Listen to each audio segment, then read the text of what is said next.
Bismillahirrahmanirrahim. Assalamualaikum warahmatullahi wabarakatuh. Bapak-bapak, ibu-ibu, mas-mas, mbak-mbak, khususnya adik-adikku sekalian yang dirahmati Allah dimanapun Anda berada. Kembali di IIP Channel bersama saya, IIP Wijayanto. Kali ini kita akan membahas tema ciri-ciri mantan akan gigit jari karena ditolak oleh orang tua, orang ketiga. Jadi ketika mantan mengkhianati kita, tentu dia tidak mau sembunyi-sembunyi terus kan. Setelah sukses berpisah dengan kita, mantan ingin serius, ingin terang-terangan, ingin terbuka bahwa inilah pengganti kita. Inilah orang ketiga yang begitu dia damba-dambakan, begitu dia idam-idamkan untuk menjadi pendamping hidupnya.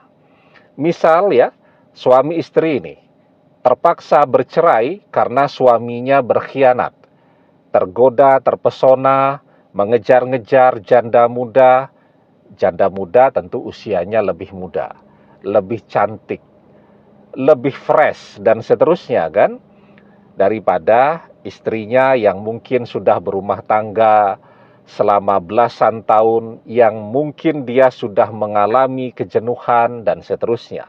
Nah, ketika si suami ini kasmaran, kemudian biasanya kan, orang ketiga tentu juga tidak mau diduakan.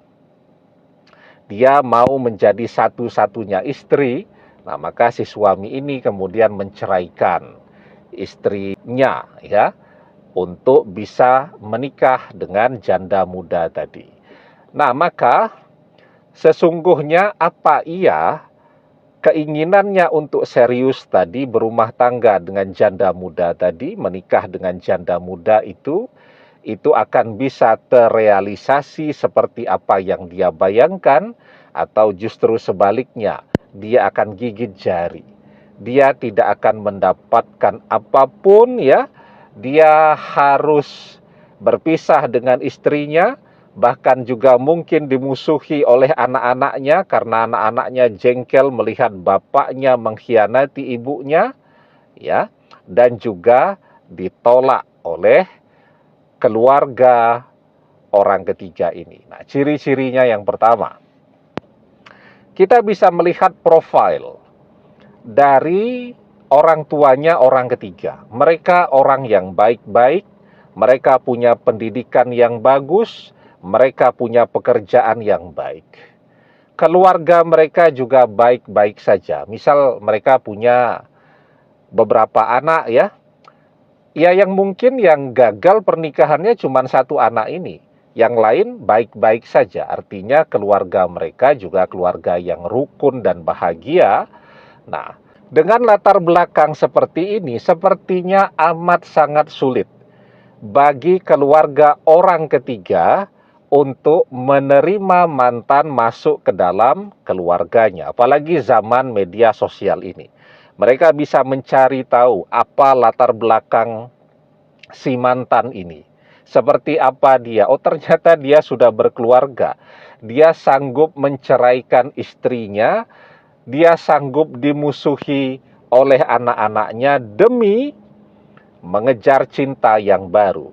Orang seperti ini, ketika suatu saat nanti orang ketiga misal sudah menjadi istrinya, menjalani pernikahan selama bertahun-tahun ya, kecantikan mulai memudar, kalaupun tidak memudar, mantan yang mulai jenuh lagi, maka dia akan mudah saja ya untuk menceraikan, berpisah demi mencari kepuasan cinta yang baru.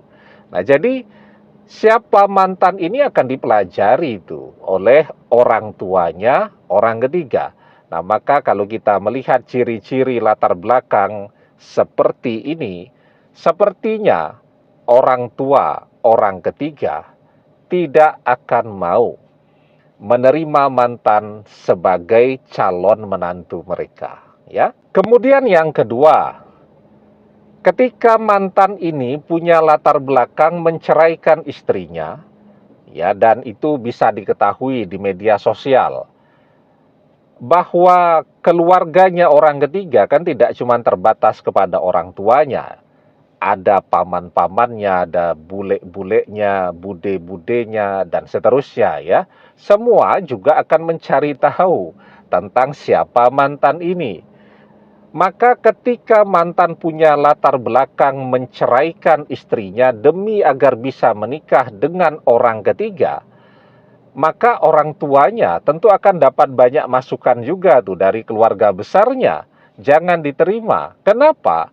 Karena ketika pernikahan ini terjadi, akan muncul persepsi bahwa orang ketiga adalah perusak rumah tangga orang. Padahal mungkin memang iya, tetapi dengan latar belakang keluarganya yang baik-baik tadi, maka keluarganya akan menolak kehadiran mantan di tengah-tengah mereka sebagai bagian dari keluarga besar mereka, ya. Nah, jadi ya, dengan ciri-ciri ini saja kita sesungguhnya sudah tahu jawabannya, bahwa mantan akan gigit jari. Mantan tidak akan mendapatkan apapun dengan pengkhianatannya. Segala pengorbanannya ketika ngejar-ngejar orang ketiga akan menjadi sia-sia. Dan mungkin yang lebih menyakitkan bagi mantan ya, sudahlah dia ditolak oleh keluarga orang ketiga juga mungkin akan dipagari, jangan sampai berkomunikasi, berhubungan lagi dengan mantan, dan sangat mungkin dalam waktu dekat orang ketiga akan dijodohkan dengan orang yang menjadi pilihan orang tuanya. Kalaupun dia misal seorang duda, ya duda yang memang terjadi secara alamiah, yang sudah cukup lama menduda, sehingga citra orang ketiga tetap menjadi baik di mata keluarganya, di mata tetangga-tetangga orang tuanya, di mata sahabat-sahabatnya, dan tidak dipersepsikan sebagai perusak rumah tangga orang lain. Nah, jadi sekarang apa yang harus kita lakukan ya? Ya, kita melihat